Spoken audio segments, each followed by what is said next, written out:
And we're here with Phil Smith and Amir Cubbage. Guys, kind of talk about these last couple of weeks coming off the PSACs and what the training has been like. Yeah. I think the training's been, I definitely like our coaching his training style. We've been doing a lot of tempo and then sometimes mixing in faster paced workouts. We're typically not right now at the moment tapering down and lowering our mileage so we can feel a little bit better for regionals. But yeah, definitely like our preparation.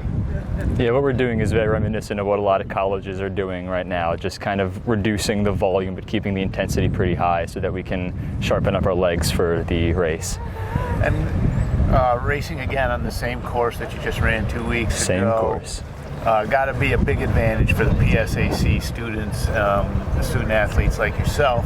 But kind of talk about what you learned from that course a couple weeks ago that you're going to try to do differently to attack it. Yeah, so one thing I learned is that the course is pretty flat, but the footing is very uneven, which I was not prepared for. It's basically like farmland. There's like a bunch of small little hills and little divots you got to watch out for. So you got to make sure that you're prepared for that.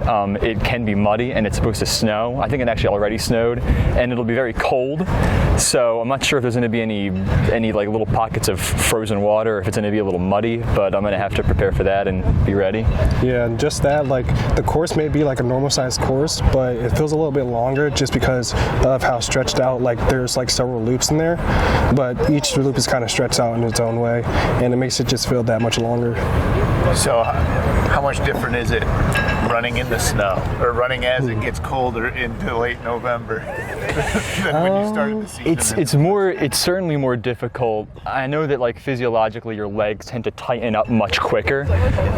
That's one thing that I notice when I do workouts in the cold. I honestly have never truly raced outside in like really, really cold weather. At least probably never below 40, because even last year it was only 41 degrees at regionals.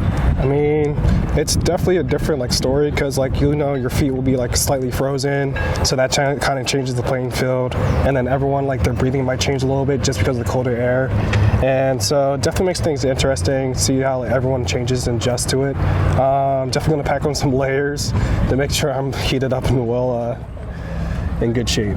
All right, thanks guys, and good luck this weekend. Thanks. You so much. Thanks.